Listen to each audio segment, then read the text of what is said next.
ঘোড়া গাড়ির উপরে যতটুকু নেওয়া যায় অতটুকু নিয়ে যেতে পারবে, তবে অস্ত্র কিছু গিয়েছে সিরিয়া, কিছু গিয়েছে খায়বরে। এই দুই দল দুই ভাগে বিভক্ত হয়ে সিরিয়া গিয়েছে এবং খায়বরে গিয়েছে। এই ঘটনাকে কেন্দ্র করে চতুর্থ হিজরিতে রবিউল আউয়াল মাসে সূরাটি নাযিল হয়। আমি কি কথা বুঝতে পারলাম? আমার ভাইরা, 24 আয়াত সম্বলিত সূরাটি রব্বুল আলামিন যে আয়াত দিয়ে শুরু করেছেন, সে আয়াতটা হলো সাব্বাহা লিল্লাহি মা ফিস সামাওয়াতি ওয়া মা ফিল আরদ। আকাশ এবং জমিনে যা আছে সব তাসবিহ পড়ে গুণগান করে কার? আল্লাহ। তো বনু নজির গোত্রের এই ঘটনা বলতে গিয়ে তামাম পৃথিবীর সব মাখলুকাত আল্লাহ তাসবিহ পড়ে, এই কথাটাকে প্রথম হেডলাইন আনলেন কেন?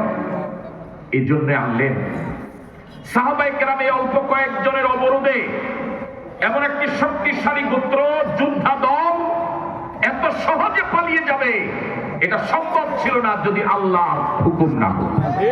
ঠিক আছে কথা? এই জন্য আল্লাহ পাক শুরুতে বললেন সাব্বাহা লিল্লাহি মা ফিস সামাওয়াতি ওয়া মা ফিল আরদ।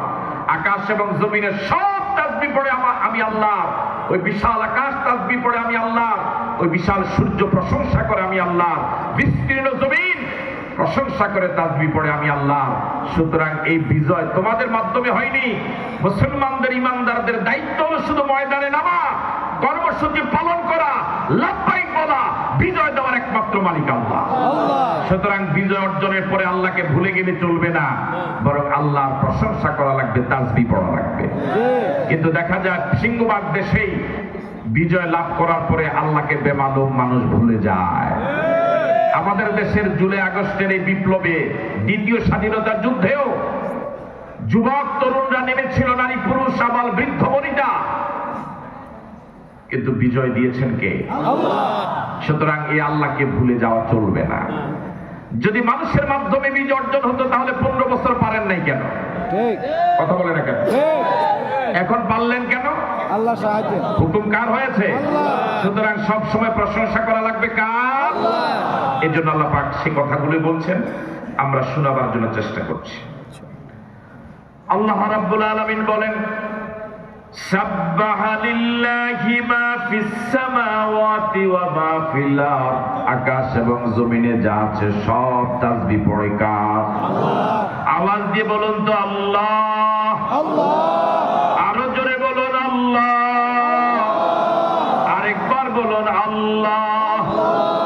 সব তাসবিহ পড়ে আল্লাহ। ওই বিশাল আকাশ তাসবিহ পড়ে কার? আল্লাহ। ওই বিস্তীর্ণ জমিন তাসবিহ পড়ে কার? আল্লাহ। শুধুমাত্র কেবলমাত্র মানুষ আল্লাহ তাসবিহ পড়ে না, ঠিক নয় কি? ওহুয়াল আজিজুল হাকিম। কেন তার তাসবিহ পড়ে সব মাখলুকাত? এই জন্যই তার তাসবিহ পড়ে। ওহুয়াল আজিজ, তিনি পরাক্রমশালী, আল হাকিম, তিনি মহাজ্ঞানী। আল্লাহু আকবার। সুতরাং যিনি মহাজ্ঞানী, মাখলুকাত তো তারই প্রশংসা করবে। যিনি সব ক্ষমতার মালিক, যিনি আল আজিজ, যিনি পরাক্রমশালী, তার মাখলুকাত তারই তো প্রশংসা করবে। এটাই তো যৌক্তিক, এটাই তো লজিক, ঠিক নয় কি? এবার আল্লাহ রাব্বুল আলামিন বলেন হুয়াল্লাযী আখরাজাল্লাযীনা কাফারু মিন আহলিল কিতাব। তিনি তো সে আল্লাহ, মনোযোগ আছে আপনাদের? হুয়াল্লাযী, তিনি তো সে আল্লাহ যিনি আখরাজাল্লাযীনা কাফারু মিন আহলিল কিতাব, আহলে কিতাবের কাফের বনু নজিরকে বের করে দিয়েছিলেন। দেখুন আল্লাহ পাক শব্দটা কত সুন্দর চয়েস করলেন, আখরাজা, তিনি বের করে দিয়েছেন। এবার আপনাদের হাজারো জনতার কাছে প্রশ্ন, একটু আগে যে ঘটনাটা বললাম, সাহাবায়ে কেরাম আন্দোলনে কি নামে নাই? অবরোধ করেছে কারা? কথা বলে না কেন? এই অবরোধ কর্মসূচিতে নেতৃত্ব দিচ্ছেন কে? স্বয়ং আল্লাহর রাসূল, ঠিক নয় কি?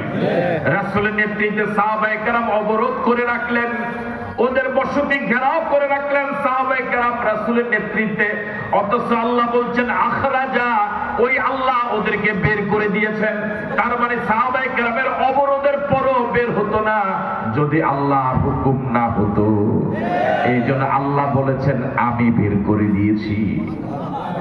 তাহলে সব ক্ষমতার মালিক জনগণ, সব ক্ষমতার মালিককে হুয়াল্লাযী, তিনি তেমন আল্লাহ, তিনি তেমন রব, তিনি তেমন আল্লাহ, তিনি তেমন ক্ষমতাধর আল্লাহ, যিনি আখরাজাল্লাযীনা কাফারু মিন আহলিল কিতাব, যিনি আহলে কিতাবের কাফের বনু নজিরকে ঘর বাড়ি থেকে বের করে দিয়েছিলেন মিন দিয়ারিহিম, অন্যের ঘর থেকে নয়, অন্যের বাড়ি থেকে নয়, অন্য দেশ থেকে নয়, বরং মিন দিয়ারিহিম, নিজ ঘর বাড়ি থেকে। আল্লাহু আকবার। নিজ ঘর বাড়ি থেকে বের করে দেওয়া এটা ইজ্জতের না অপমানের? বঙ্গভবন থেকে বের করে দেওয়া, নিজ দেশ থেকে বের করে দেওয়া এটা ইজ্জতের না অপমানের? যদি লজ্জা থাকতো তাহলে এভাবে ফোনে আর মানুষকে বিরক্ত করতো না। ইজা ফাতাকাল হায়া ফাফআল মা শিতা, রাসূল বলেছেন তোমার যদি লজ্জা চলে যায় তুমি যা ইচ্ছা তাই করো। লজ্জা যদি থাকতো মুখ দেখাতো না মানুষ।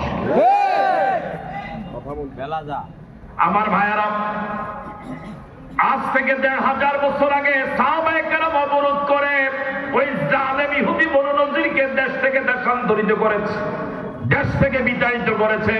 ১৫০০ বছর পরে এই জালেম রানীকে ওই দেশের ছাত্র জনতা আন্দোলন করে দেশ থেকে বের করে দিয়েছে। মিলে 50% মিলে 100%, 100% জবাব দিচ্ছে না। 50% মিলে না 100%? মনে হচ্ছে যেন এই সূরাটা এই যুগে নাজিল হয়েছে। হুয়াল্লাযী আখরাজাল্লাযীনা কাফারু মিন আহলিল কিতাব মিন দিয়ারিহিম, ওদের ঘর বাড়ি থেকে বের করে দিলেন, লিআউয়ালিল হাসরে, প্রথমবার সবাইকে একত্রিত করে। বনু নজির গোত্রের যত সদস্য ছিল একজন মদিনায় থাকার সুযোগ পায় নাই, সবাই সংঘবদ্ধ হয়ে দলবদ্ধভাবে সব বের হয়ে গিয়েছিল। ১৫০০ বছর পরে এদের উত্তরসূরি এই জালেমরাও সব একযোগে পালাইছে। হাসর মানে সব একসাথে। কি অবাক করা কথা, একটা দেশের প্রধানমন্ত্রী পালাইলে সাথে সাথে জাতীয় মসজিদ বাইতুল মুকাররমের খতিবও পালায়। দেশের এমপি মন্ত্রী, পাতি নেতা, সাথী নেতা, ছোট্ট নেতা, মাঝ্যা নেতা, সাজ্জা নেতা সব একসাথে পালায়। লিআউয়ালিল হাসরে, প্রথমবার একত্রিত করে সবাইকে যে আল্লাহ বিতাড়িত করেছেন, ১৫০০ বছরে সব একসাথে মামুর বাড়িতে পালায়।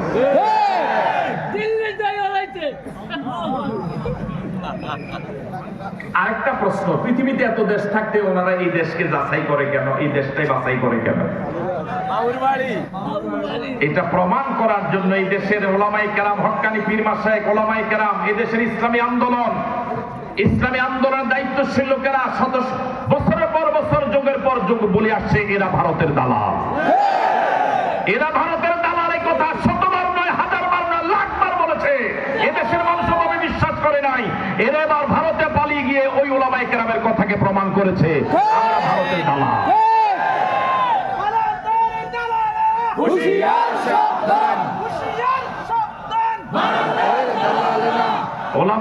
ওলামায়ে কেরামের কথা আপনারা সাথে সাথে কানে নেন না, ৫৩ বছর পরে কানে নিয়েছেন ঠিক। ওলামায়ে কেরামে দেশের একামতে দ্বীন, কোরআনের আন্দোলন যারা করে, ইসলামী রাজনীতি যারা করে, তারা বারবার বলে আসছে গোটা পৃথিবীতে আমাদের শত্রু রাষ্ট্র একটাই, সেটা হলো ভারত। ভারত এমন একটা দুষ্ট রাষ্ট্র, ওর প্রতিবেশী যারাই আছে কাউকে ওরা শান্তিতে থাকতে দেয় না। আমরা হিন্দুদের বিরোধী নই, নেপাল হিন্দু রাষ্ট্র, কিন্তু নেপালের বিরুদ্ধে আমাদের কোনো বক্তব্য আছে? তাহলে ভারতের হিন্দুদের বিরুদ্ধে আমাদের নয়, ভারতের সরকার, ভারতের ওই চরিত্র যতদিন পরিবর্তন না হবে পৃথিবীর কোন রাষ্ট্রের কাছে তারা সম্মান পাবে না। কি অবাক করা কথা, দেশ স্বাধীন করেছে মুক্তিযোদ্ধারা ৭১ সালে জীবন দিয়ে, এখন আমাদের স্বাধীন দেশ ৫৩ বছর পরে ওরা আমাদের দেশ নিয়ে নাক গলায়। আসলে ওদের কলিজা যে আঘাত লেগেছে, ওরা তো স্বপ্ন দেখছিল বাংলাদেশকে ওরা করদ রাজ্য বানাবে, ওরা সিকিম ভুটানের মতো ওরা অঙ্গরাজ্য বানাবে। ওরা বাংলাদেশের সাথে এতদিন বন্ধুত্ব করেনি, ওরা বন্ধুত্ব করেছে একটা নির্দিষ্ট দলের সাথে। ওই দলের এমন ভূমিধস পরাজয় ওরা মেনে নিতে পারেনি, আত্মহত্যা করে মরার অবস্থা। এই জন্য স্বপ্ন ভঙ্গ হওয়ার কারণে ওরা এখন পাগল হলে পরে চার পায়ে জানোয়ার যেরকম একটা আওয়াজ দেয় কি করে, ঠিক এরকম আওয়াজ দেওয়া শুরু করেছে। ওই আওয়াজ বন্ধ করার জন্য বাংলাদেশের অত্যাধুনিক কোন অস্ত্রের প্রয়োজন নাই, শুধু বাংলাদেশের বাঁশমুড়ার বাঁশি যথেষ্ট।